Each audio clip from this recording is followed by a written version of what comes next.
Pamada pointi kanumbaga anga foli ani walenyuno baw bela jale aw denkɛ do aw balimakɛ Saliya Basi Kulibali ka bɔ Pamada pointi kan Malien aw bisimila aw ka jamuka mandi kɛnɛ kan an bɛ min ɲɛnamayaw ye ka daminɛ dɛnɛ fo ka taa se juma ma walasa ka bɔ ni dugu kunnafoniyaw ye k'o da aw tulo kan aw bisimila o jamuka mandi kan o tɛmɛnen kɔfɛ komi aw bɛɛ lajɛlen ɲɛ b'a la titiri la cogoya min na bi an bɛna kuma Kayi jɔnya ko wale mun tun bɛ Kayi u ni hali bi n'a bɛ ka persister an bɛna an da don o la k'o walawala dɔgɔkun in kɔnɔ ani maa dɔw sigira ka kuma yan kosɛbɛ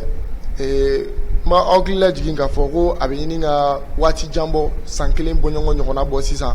maa dɔw nana ka bɔ Kayi mara la dugu caman n'u nana ka na ambassade de France da la ni k'u ka dusuma kasa yira ye ni u laban sigiyɔrɔ taara bɛn c'était des enfants ma bi ani olu maaw de bɛna kuma jɔnya ko in lahala kan o siranatigɛw la ni n balimakɛ bɛ ɲɔgɔn fɛ n'ale Mamadu Konate ni bɛɛ lajɛlen b'ale dɔn Rasmande la n'ale fana ye maa min ni olu fana bɛ kulu min ni jɔnya wale taara k'u sɛgɛrɛ ni ka u bɔ u sigiyɔrɔ la Rasmande salamu alaikum kulon bɛ fɔ foli diyara n ye i ka lamɛnjɛkulu bɛɛ lajɛlen fɔ foli diyara n ye kosɛbɛ kɔri baasi t'i la baasi foyi tɛ yan alhamdulillah d'accord an lajɛlikɛlaw ani Rasmande an bɛna masala jɔnya ko wale a ko bɛ dankun mun na an bɛna masala o kan Rasmande ɲininkali fɔlɔ min bɛ n bolo ka tɛnku i la o de ye aw minnu bɔra aw sigiyɔrɔ la ni kana Bamakɔ ko ka d'a kan ko jɔnya wale taara k'aw sɛgɛrɛ aw ka localité la yala aw ka lahala bɛ cogo di an bɛ don min na ko bi an bɛ yɔrɔ min na bi ka fɔ ko jɔnya kɛwale mun bɛ yen an ka lahala bɛ cogo min na cogo kɔrɔ in don fɛn ma fara kan a bɛ siti kɔnɔ yen hali bi an bɛ cogo kɔrɔ in de la sabula an ka laɲini yɛrɛ ka jɔnya in de kɛlɛ a bɛ se ka ba cogo min na walima a bɛ se ka criminaliser ka bɔ yen cogo min na an ka sariya sun kɔnɔ an ka objectif o ye d'accord ka taa waati laban na an y'i sigira ka baro kɛ waati min na ka taa o la fo bi Mali autorité foyi ma a sen bɔ a kɔnɔkɔrɔ ka se aw ma walasa ka fura ɲini aw ka degun na non autorité ma se aw ma mais hakili la u bɛ ka lamɛn an bɛ ka fɛn minnu fɔ u bɛ ka lamɛn parce que an bɔlen y'a min kɛ e yɛrɛ taara cité kɔnɔ yen i bɔlen ko cité kɔnɔ tile kelen tile fila ministre ye laseli dɔ kɛ ka ɲɛsin procureur ma kɛrɛnkɛrɛnya na jɔnya ko la tugun o hukumu kɔnɔ o tile filanan kɔrɔ an ka Kayi juge d'instruction n'o ye troisième cabinet o ye mɔgɔ 30 ni kɔ interpellé ba fila bɛ mara la o y'u minɛ k'u datugu minnu tun ye gosili kɛ o y'u minɛ k'u datugu an bɛ fanga fɔ kosɛbɛ bon bɔlen kɔfɛ fana Kingi n'o ye ne yɛrɛ wolo yɔrɔ ye mɔ yɔrɔ ye Kingi u ye bi an bɛ yɔrɔ min na Ɲoro cercle kɔnɔ Ɲoro tribunal ye mɔgɔ 18 ɲɔgɔn na minɛ k'u datugu minnu ye kɛwale jugu kɛ walima minnu ye dantɛmɛ jugu kɛ k'a fɔ ko ɲɔgɔn maliyɛnw k'a fɔ k'u bɛɛ jɔn ye san joli joli u y'u bali sɛnɛ na o bɔlen kɔfɛ mɔgɔ 8 de minɛna laban in na a ma mɛn mɔgɔ 8 min minɛna laban in na o minɛna hukumu na e ni ne de ye kɔrɔ ni dɔgɔ ye k'a fɔ ko ne bɛ n den di e ma e k'a di den ma i ko non ko e bɛ ganbana de la ko ne tɛ ganbana la ko ne ka nin den di e ma bon ne e ye balima kelen ye ne ko ko e de ta ye ne ye den ye denw fila bɛɛ e de ta ye a ka di ye cogo min na e k'a kɛ ten bon mankan wulila ten ka dɔ gosi fo ka yiri kɛ ka kun sɔgɔ bon ala kɔni y'a kɛ fanga jɔra fanga yo mɔgɔ minɛ k'u datugu dugu in de tɔgɔ ko Mamoyire et puis Mamoyire kelen dugutigiw tun minɛna ka datugu ni ɲɔgɔn ko la ka jeunesse président interpellé nin ko kelen na mais o bɛɛ la a ma dabila mais jigiya la fanga bɛ ka wuli cogo min na an mako bɛ fɛn min na o bɛ na ɲɛ sɔrɔ mais koba de bɛ ɲɛfɛ an mako bɛ fɛn min na fɛnba dɔ bɛ ɲɛfɛ n'o ye ka criminaliser an ka sariya sɔnna d'accord an mako b'o de la. Merci bien Arasmane dɔgɔkun kɔnɔ ani jɛkulu dɔw sigira ka baro kɛ ni plateau kelen kan olu y'a yira k'olu ye a ŋaniya siri ni ka jɛkulu sigi sen kan jɛkulu min ni o bɛ taa kumaɲɔgɔnya kɛ maa minnu bɔr'u sigiyɔrɔ la ko jɔnɲɔgɔnkɛ y'a sababu ye ani maa minnu bɛ yen n'olu ye dugutigilakaw ye ko ka taa kumaɲɔgɔnya kɛ n'u ye walasa u bɛ se ka bɛn ka kɛ kelen cogo min na tila ka segin ka sigi dugu la yala o médiation mun kɛra o yala aw ɲininkara aw hakilina ɲininkali kɛra ɲɔni ka taga wa. Bon i kan bɛ jɛkulu ma hakili la labɛn don n yɛrɛ ye video lamɛn n ye caman lamɛn la n'o ye u ka secrétaire ye Banjugu Jawara a ye kuma caman fɔ mais ne bolo Banjugu ne yɛrɛ dalen tun b'a la komi ne ni ɲɔgɔnna caman dalen tun b'a la cogo min na et puis an ka bonya de tun b'a fan fɛ an tun m'a dɔn ko Banjugu bɛna sigi plateau ka diɲɛ ɲɛna ka kuma dɔw fɔ an ma jigiya ni kuma minnu ye i n'a fɔ jumɛn. Banjugu ka kuma dɔ la a ko Jonya appellation Arasmane a ye hakɛ to ɲɔni ka don Banjugu ka kuma kɔnɔ an bɛ fɛ k'a dɔn yala ɲɔni ka wuli ka taa lapin mɔgɔ ɲɔni ka wuli ka taa Bagamabugu kɛrɛnkɛrɛnnenya la ka taa kumaɲɔgɔnya la u ye aw minnu bɔra aw sigiyɔrɔ la u sera aw ma fɔlɔ ka kuma sara aw la sani u ka taa Bagamabugu u ye vocal de ci aw ma vocal u yɛrɛ ma wuli ka se aw ma u ye audio de ci vocal de ci aw ma i m'a ci aw minnu bɛ yan u m'a ci aw ma dɛ dɔw de bɛ Francis Sɛgɛnɛ Jara u ye vocal ci o de ma maa fɔlɔfɔlɔ min bugɔra Jɔnya ko la Bagamabugu u ye vocal ci o de ma bon u y'a ci aw ma comme i y'a ci aw ma d'accord Sɛgɛnɛ ye kuma fɔ an ye aw ka jaabi kɛra mun ye u ka taa parce que lapin mun filɛ nin ye u bɛ ka lapin Banjugu bɛ ka kuma lapin mun tɔgɔ la ne yɛrɛ donna lapin la ne tun bɛ lapin kɔnɔ mun ye bɔ a la voilà n bɛ na ne donna lapin kɔnɔ u ye n don min na n ma kuma mais n y'a ye u bɛ ka kuma k'a fɔ mun nana refuser la k'o ka segin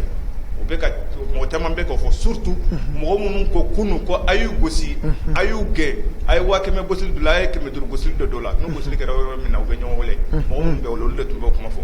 Mamadu Musa Bajaga kɛrɛnkɛrɛnnen n y'a ta n'a tɔgɔ ye ani Doso Jawara o don na n y'a ta n'a tɔgɔ ye n bɛ ka u jaabi vocal in na n ye mɔgɔ caman ta n'u tɔgɔ ye n ko bon Doso Mamadu Musa Bajaga Estera Bakari Sise n ko aw bɛ k'a fɔ ko mɔgɔ minnu nana RFC la olu ka segin ka taa village la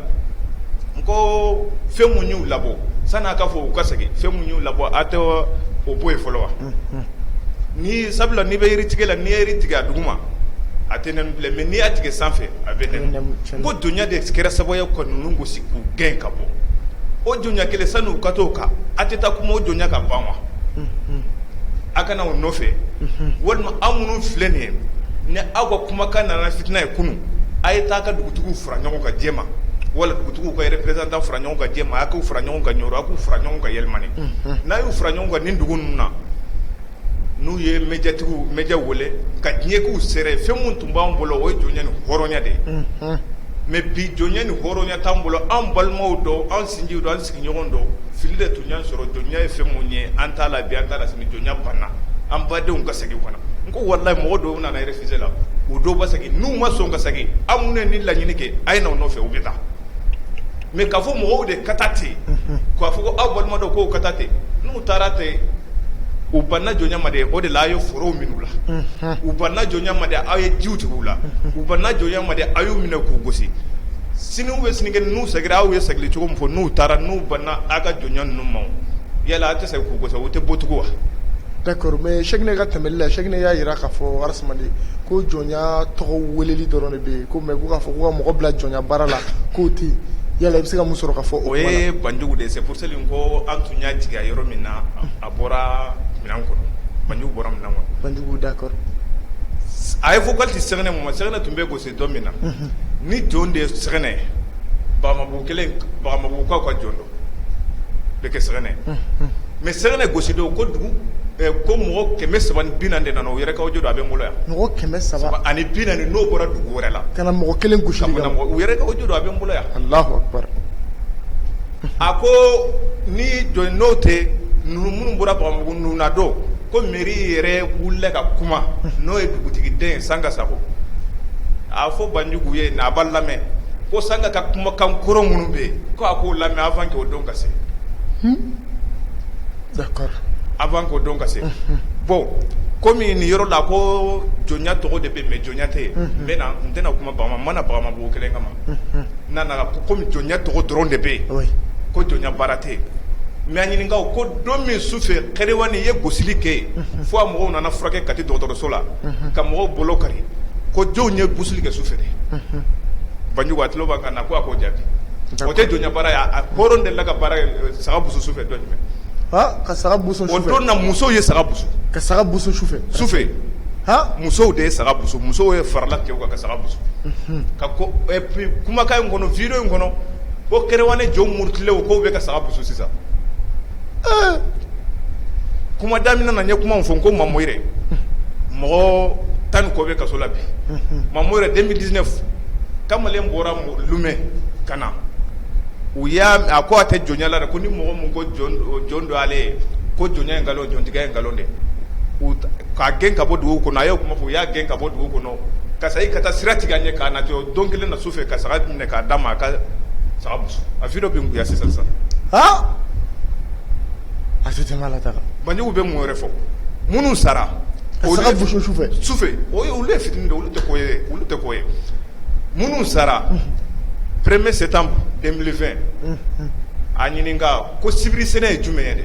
dɛ ka taa sibiri sɛnɛ k'i matigi kaso sibiri sɛnɛ ka taa sɛnɛ k'i matigi kaso lɔgɔ ko siɲɛ kelen sibiri o sibiri samedi o samedi k'i matigi kaso ka taa sɛnɛ k'i matigi kaso n'i ma taa sɛnɛ kɛ i bɛ o ye diyagoya de diyagoya don n'i ma taa sɛnɛ kɛ i bɛ 200 sara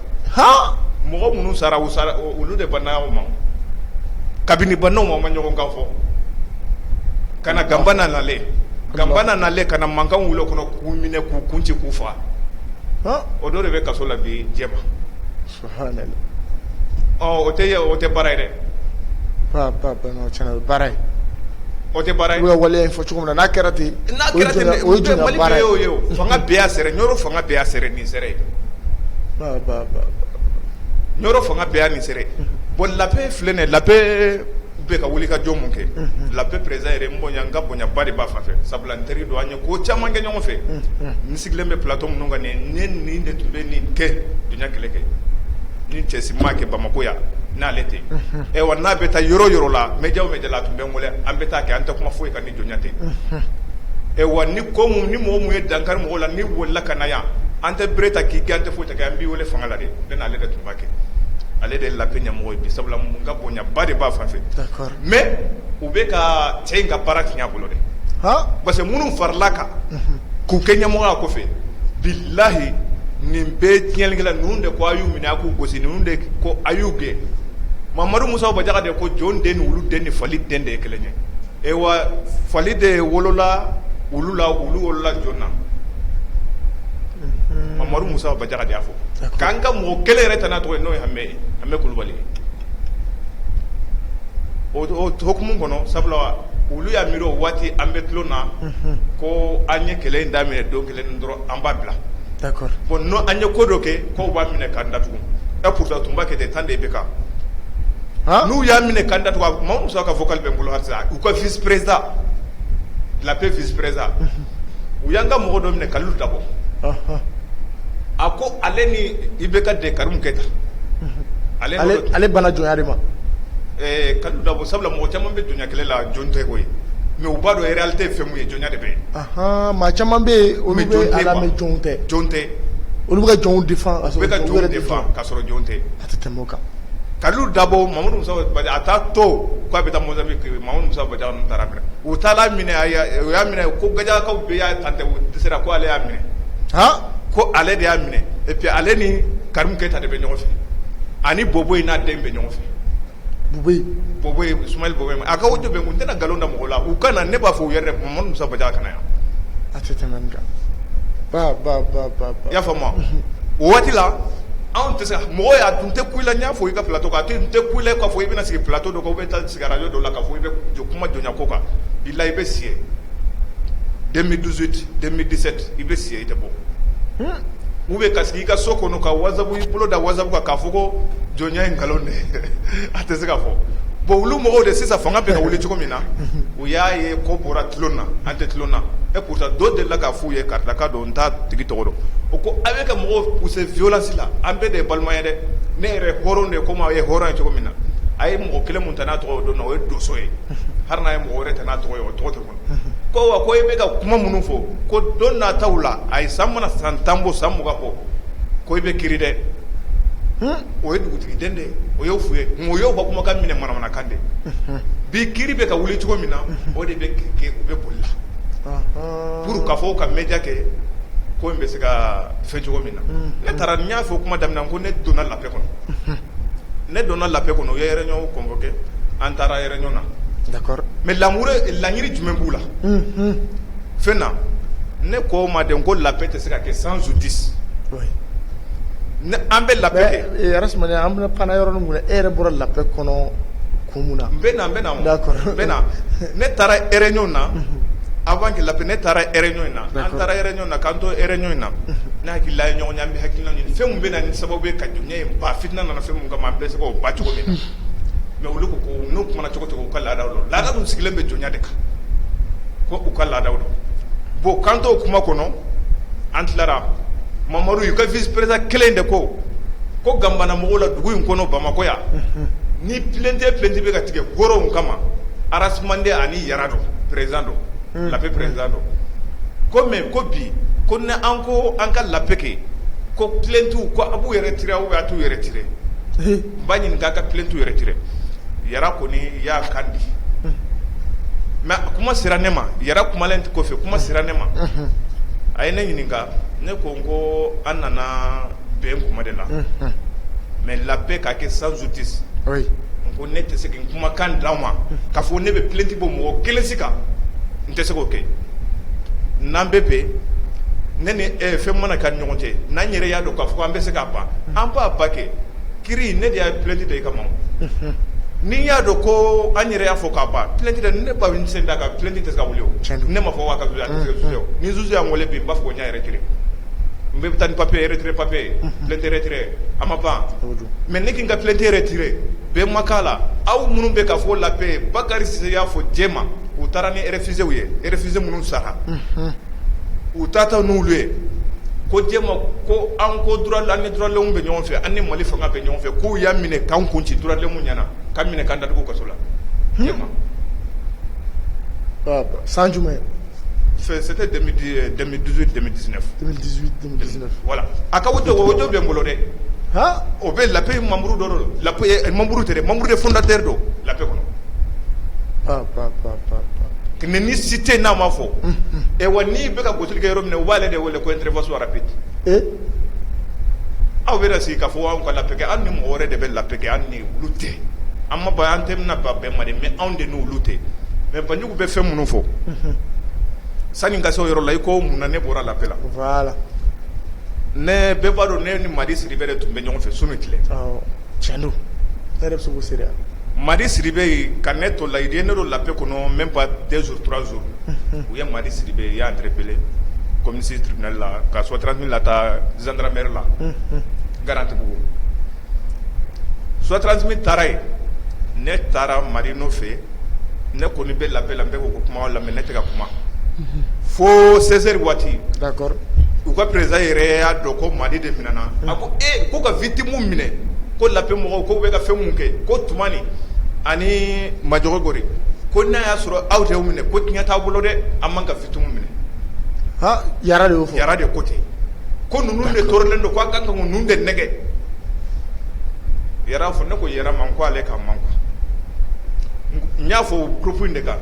ko ninnu ma miiri k'a fɔ ko ne de ni Madi bɛ ɲɔgɔn fɛ sunu tile ye ne don la paix kɔnɔ ne ni Madi bɛ ɲɔgɔn fɛ sunu tile n ko Madi to ye ne kama hali n'a sɔrɔ Madi ye fɛn fɛn kɛ u ye plainte da Madi kama n ko bon ko ne tɛ la paix la bi n tɛ la paix la sini n ko cɛ o cɛ n'i delila ka kɛwale jugu kɛ ni jɔnyako la an b'i nɔ minɛ an b'i wele kiri la cɛ o cɛ n'i ka kumakan nana ne tiɲɛlen an b'i wele kiri la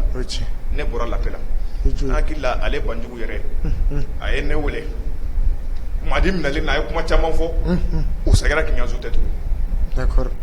i y'an zute mais toujours jɔnya ko fɛn de fana an ka taa dɔrɔn an kɔni b'a fɛ mɔgɔw ka segin dɛ an da tɛ jonya ko la déjà Banjugu yɛrɛ kuma bɛɛ fɔ ka ban a ko la paix n'a kun tɛ ka jonya ban a ko la paix n'a kun tɛ fana ka jonya sinsin la paix n'a ko ye jumɛn ye sisan nafa o kuma in kɔni na la paix n'a ko ye jumɛn ye sisan nafa ka dɔgɔ bon donc an tɛ ba la paix ma mais ni la paix tɛ an ni fo n'u y'a yɛrɛ nouvelle kura ye a taabolo n'u y'a falen mais sinon ninnu tɛ d'accord ni yɛrɛ tilo b'an kan na a b'a ka membre de fondateurs de falen minnu b'a kɛrɛfɛ a b'u falen nka mana bɛɛ fara an b'a tɛgɛ di ɲɔgɔn ma an bɛ d'accord Arazumane Banjugu ka bɔli la a y'a jira k'a fɔ ko la paix sera Bagababugu ko u ni maire ye ɲɔgɔn ye u ni CBU ye ɲɔgɔn ye ka taa se dugutigilakaw ma ko olu bɛɛ ko u ye wale min ta ko nin ye wale ɲuman ye ko a diyara olu ye kosɛbɛ ko wa ko a wale ka kan ka féliciter kosɛbɛ k'u sera dugutigilakaw ma dugutigilakaw ye kuma ta k'u y'a jira olu la k'a fɔ ko olu yɛrɛ ma kuma sugu ye nin ye k'a fɔ ko duguden dɔ ka bɔ dugu la ko ka taa sigi ko ka sababu kɛ gɛlɛya dɔ ye ko olu bolo dayɛlɛlen don aw ye su ko Bagababugu labilalen don aw ye tile k'aw ka taa aw sigi aw tun bɛ activité kɔrɔ minnu kɛ a ka taa segin ka t'olu kɛ aw nɔ la tuguni ko olu n'aw bɛ bɛn aw bɛ kun minɛn kelen kɔnɔ yala nin jaabi ninnu ni kumaɲɔgɔnya minnu kɛra Bagababugu nin sera aw ma wa bon an tɛna se ka fɔ Bagababugukaw ko tɛ an tɛna se ka fɔ Bagababugukaw m'a fɔ olu de taara olu de nana ka nin kuma fɔ d'accord mais olu nalen d'accord a faamuna olu de y'a fɔ mais n'o y'a sɔrɔ nin kuma in fɔra Bagababugu dugutigilakaw fɛ aw ka réaction bɛ kɛ jumɛn c'est que si an bɛ don fɛn fɛn na tant que an ye kɛlɛ in ta an ma ta an kun fɛ an ko an bɛ sariya jamana de kɔnɔ an bɛ don sariya de kɔnɔ sariya ni an bɛ don sariya de b'a ladon sinon an tɛna dɔ ta sariya de b'a la n m'a fɔ n ko u ye dɔw lata siɲɛ fɔlɔ la o dɔw de sara nin ye u ye dɔw lata o don kelen na o mɔgɔw sɛgira Bagababugu n'u bɛ taa segin na o bɛ kɛ taako filanan de ye kɔrɔlɛw de la ka taa o sira dɔrɔn de y'u gɛnna ka bɔ tɔgɔ Bagababugu bon olu kɔni de y'a fɔ ka fɔ Bagababugu dugutigiw ko bɛn ani kɛlɛya bɛn n'a ye Ganbana diya minnu bɔra refusé la n'a y'u diya don o don u kana n'a ye diya don o don u kana u balimaw don olu de y'a fɔ aw ma mɛn a dalila jumɛn b'an bolo k'a fɔ ko Bagababugu dugutigiw ko tɛ dalila t'a la a dalila ni anw bɛ taa fɛn mun na an bɛ bɛɛ de kan sɛrɛ kɔrɔlɛ minnu taara mɔgɔw nana refusé la kɔrɔlɛ minnu taara n'u ye u n'u ka diɲɛ ko bi hali n'a y'a sɔrɔ u ma tile n'o ye Hadama Kamisɔgɔ ancien gouverneur n'u ma tile u ka baara la mais u ni médiaw taara u y'a ba filmé diɲɛ bɛɛ b'a ye tiɲɛna o kan ka kɛ mais u tun ye wele bila anw ma mais an ni Darulaw kama an ma se ka koron ka bɛn ni ɲɔgɔn ye ka taga mais u tun y'a ganiya an n'u yɛrɛ ka taa ka ɲɔgɔn u bɛna taa kumaɲɔgɔnya min kɛ a ka kɛ anw ɲɛna mais u tun ka taa n'aw ye mais Darulaw de kama an ma se ka wagatiw ka koron ɲɔgɔn fɛ ka taga quoi n bɛ fɛnw f'i ye a tɛ se ka ɲɛ quoi a tɛ se ka ɲɛ nin yɔrɔ a tɛ se ka ɲɛ quoi parce que fɛnw bɛ kɛ u kun na média mana taa parce que u bɛ kumakan minnu fɔ an ka tiɲɛ fɔ ɲɔgɔn ye quoi u bɛ kumakan minnu fɔ olu yɛrɛ b'a dɔn co sariya sɔsɔ dɔn bilahi u bɛ kumakan ne tɛ Bagababugu u taara ne ma taa mais ne b'a dɔn u taara yen mɔgɔw b'i b'a fɔ de k'a fɔ ko Banjugu yɛrɛ y'a fɔ a ka kumakan na k'a fɔ ko cɛkɔrɔba dɔ ko olu kɔni ka laada in k'o tɛ bila a ma fɔ wa a y'a fɔ a ka kumakan na a bɔn b'o fɛ Banjugu y'a fɔ a ka kumakan na ye bon anw dun b'a dɔn ne b'a dɔn ko ale yɛrɛ ye u lajɔ k'a ɲininka ko laada in ye jumɛn ka laada ye jumɛn Banjugu bɛ laada in dɔn ka tɛmɛ ne n'e bɛɛ kan Banjugu bɛ laada in dɔn ka tɛmɛ ne n'e bɛɛ kan a tɛ tɛmɛ nin kan Arazumane ko ale y'a ɲɛnabɔ bɛɛ b'a dɔn ko laada in ne m'a fɔ n ko Sɛgɛnɛ Kamisɔgɔ Hadama Kamisɔgɔ ninnu taara papier signé jɔnw ni hɔrɔnw ni ɲɔgɔn cɛ ko jɔnkuru u m'o dabiri dɛ jɔnkuru bɛ fɔ ye e b'a dɔn fɛn jugu ya mais ne wolola ye ne b'a dɔn jɔnkuru ye fɛn mun ye minnu gɛnna u b'a dɔn jɔnkuru ye fɛn mun ye jɔnkuru bon c'est pour ça minnu b'a ye k'a fɔ ko laada foyi wɛrɛ tɛ laada dɔn anw b'a dɔn laada mun don laada in tɛ fɛn ye jɔnya kɔ et puis ninnu tɛ boli si la fanga bɛ ka wuli cogo min na pour u ka kiiri ninnu u bɛ se ka bali cogo min na u bɛ ka nin boli la anw dun mɔgɔ kelen tɛ yen Amadu Musafa Bajagaw Esteraw a bɛɛ bɛ kiiri d'accord Arazumane yala aw yɛrɛ bolo a kɛcogo min gestion kɛcogo ɲuman ye jumɛn a kan ka kɛ fɛɛrɛ jumɛnw kɔnɔ ani dabali jumɛnw kɔnɔ walasa aw bɛ se ka segin aw ka yɔrɔ la yɔrɔ kodɔn na cogo min na bon ne ma fɛn ko la paix yɛrɛ ne tun b'a la la paix yɛrɛ tun ma na wuli cogo dɔ la an tun bɛ so ta ma an tun bɛ don sabula mun ye la paix président ye d'accord a ye fɛ kɛlɛ mun kɛ ne yɛrɛ n t'a fɔ ko Gambana yɛrɛ dɛ a ye kɛlɛ mun kɛ ne yɛrɛ a ma kɛ mɔgɔ wɛrɛ bon n b'a dɔn cɛ mun dɔn bilahi i bɛ Yara faga a tɛ jɔnya fɛ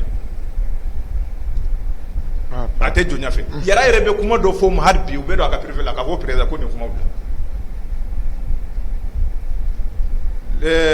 février kalo mun sara ta le 5 u ye muso dɔ gosi fɛn yɛlɛmane sirɛkili kɔnɔ magana k'a sin bɛ farafara Allahu akbar n y'a fɔ kuma daminɛ n ko mɔgɔ caman bɛ kɛlɛ in na u tɛ wele ko jɔn muso in tɛ jɔn ye jɔn tɛ o sokɔnɔ daramɛ mais sokɔnɔ gosira sokɔnɔ gosilen kɔfɛ u ka dɔnkilidanaw n'o ye Lasana Hawa ani Lele sokɔnɔ gosira même pas a da man ca a tɛ tɛmɛ 5 jours 10 jours kan olu fanga nana mais sani olu kana fanga tun ye minnu ye sokɔnɔ gosi fanga ye wele yɛlɛmane kuma la sugunɛ fanga ye mɔgɔ 5 minɛ k'o don kaso la mais sani mɔgɔ 5 in ka minɛ olu y'a miiri k'o ye tulonkɛ ye fanga tɛ se k'o minɛ dugutigi yɛrɛ ka wojo bɛ n bolo yan Magana dugutigi yɛrɛ ka wojo bɛ n bolo kumakan bɛ n bolo yan a bɛ mun de fɔ o kɔnɔ a ko olu tɛ se ka fɛn fɔ yan Magana yan k'a fɔ u tɛ se ka fɔ yɛlɛmane tribunal la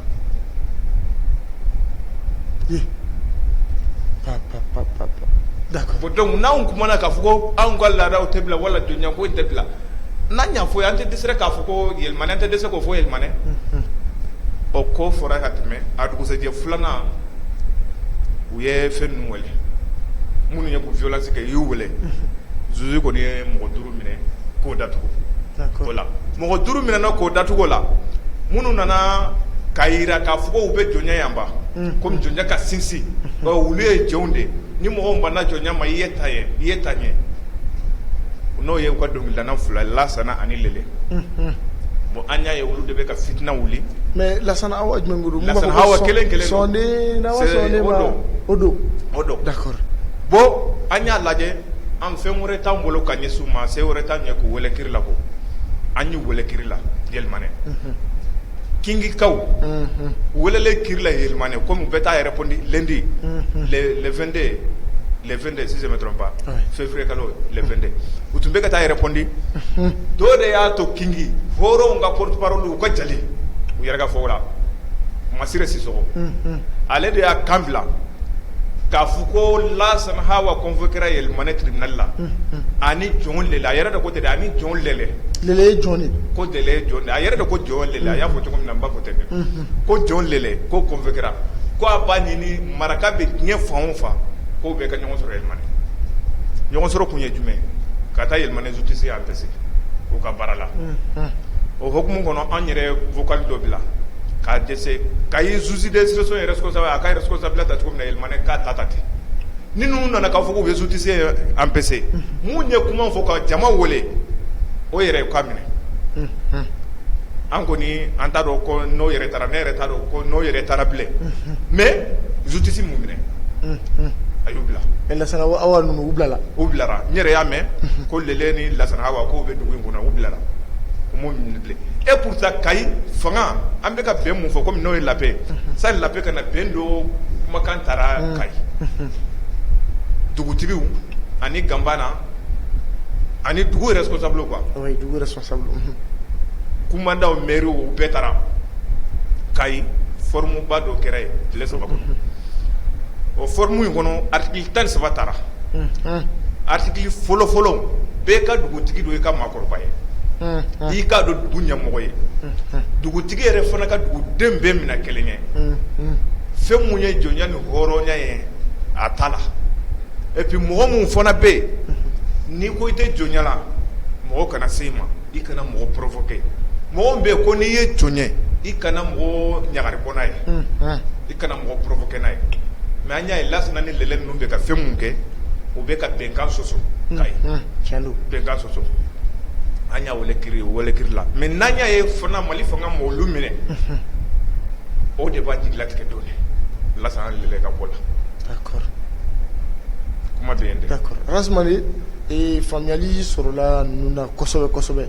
mais an bɛ fɛ k'a dɔn aw yɛrɛ bolo komi aw minnu bɛ aw ye victime ye jɔnya ko hukumu kɔnɔna la aw bɛ fɛ sira in ka taa cogo di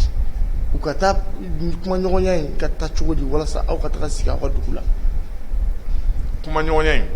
a fɔlɔfɔlɔ bɛ kɛ ne yɛrɛ ka hakilina la hali ni y'a sɔrɔ jɛkulu tɛ